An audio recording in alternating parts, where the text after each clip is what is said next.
So let's talk about preaching. So obviously, for your preaching to be good, you need to eliminate some of the common mistakes that we make when we preach. So today I'm going to be talking about common mistakes that you can get rid of in your preaching and make your delivery better. So let's get right into it.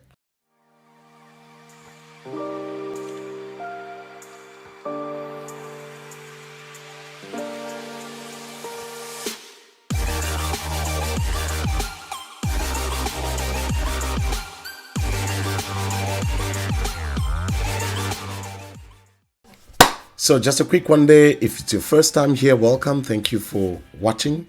And just make sure you subscribe and click the notification bell so that you get notified when I drop another video. So mistake number one is what I would like to call spaghetti sermons.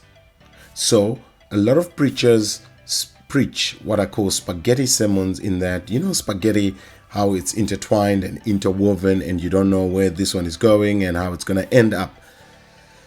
Usually that's a common mistake in preaching, where somebody talks about one subject and before they finish, they pick up another one, then they bring in another idea, then they bring in another concept, another principle, and the end result is just confusion.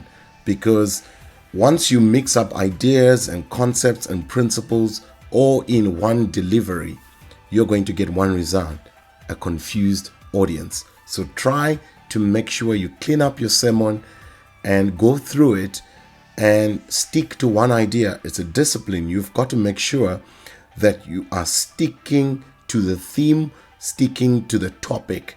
When you feel the urge to go over, maybe sometimes you might need to reference one thing, but immediately come back. And whenever you jump off and you try to pick up another idea, just make sure it fits into the whole thing. You must have one result, one goal, one agenda, one theme. So make sure you watch out for this one, because it's a very common mistake.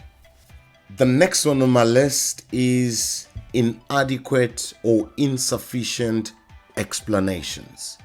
So in this one, the mistake is that, somebody quotes a scripture, but then they don't explain what the scripture means or how it fits into the subject. So if a scripture is unexplained, it doesn't help the audience.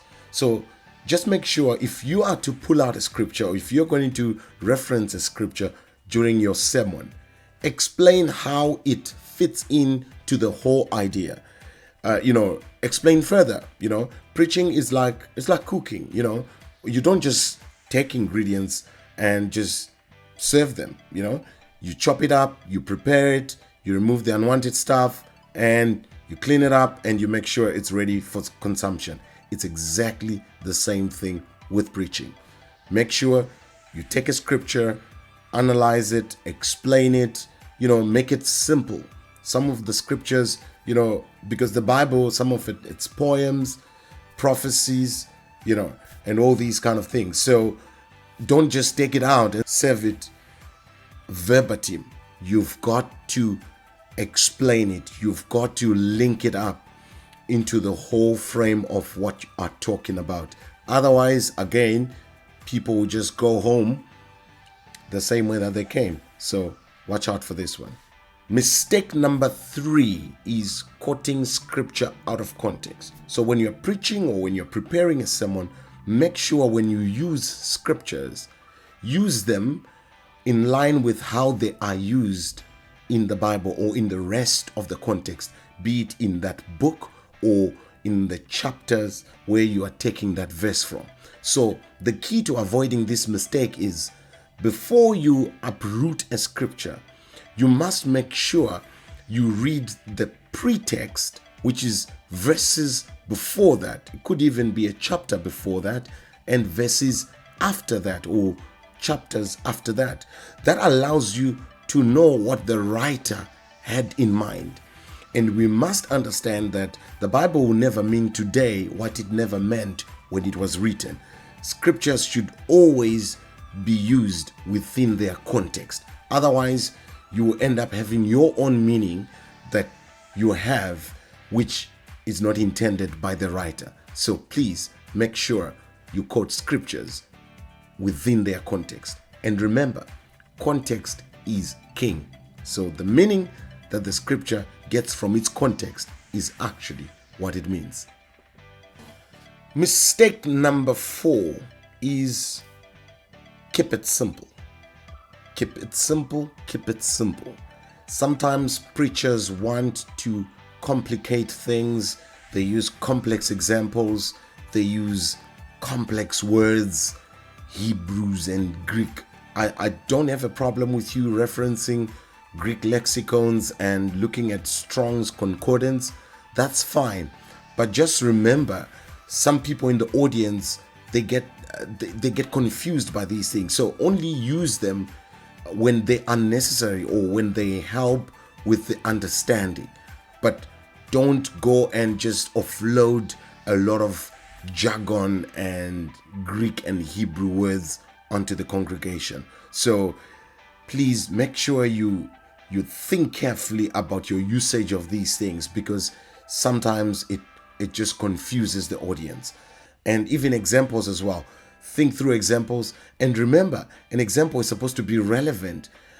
You can't use maybe an engineering example to people who don't understand engineering. Even in the Bible, Jesus would use farming examples because the audience of his time were most of them farmers. So whatever he used as an example from the farming space, it made sense to them. So even when you're using examples, try to think about the people in the audience and whether they're going to understand that example or not. So be very careful. Try to keep your sermon as simple as possible. Mistake number 5. When you are done, please stop. Stop, stop, stop. For some reason, preachers just don't want to stop. But one of the things that you realize, especially when you're listening to another preacher, is nobody likes long sermons. It doesn't matter how good you are. People's level of concentration has got a limit.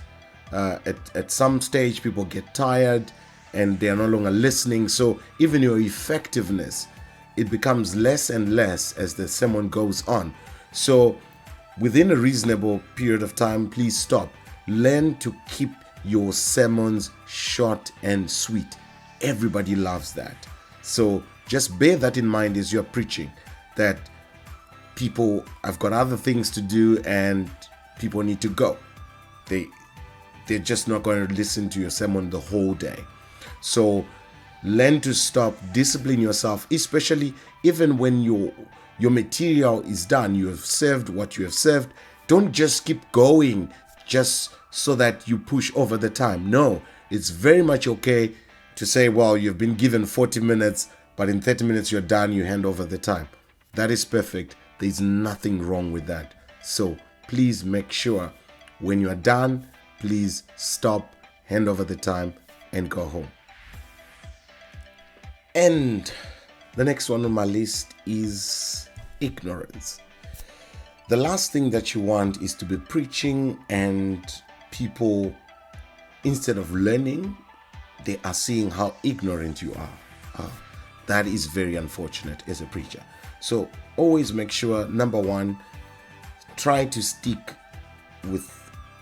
within areas where you are knowledgeable enough to talk about it. And even as you use examples, sometimes I've seen people giving examples of fields that they are not in or that they don't know enough about. And you're sitting in the audience and you're thinking, well, this guy is lying, So, and that's not nice. So please always make sure, if you're going to pick up an example or you're going to talk about a certain principle, do your research, study, make sure you know what you're talking about, verify facts, verify information. Even if you're bringing statistics or some quotations or things like that from elsewhere, please verify that information. And don't just be a preacher who, when you hear somebody saying something on TV or on YouTube, you just take it with you and then you go and use that information. There are a lot of people who lie out there. There are a lot of ignorant people out there. So please make sure whatever you're saying, verify it and be confident you know where it's coming from and that it's correct.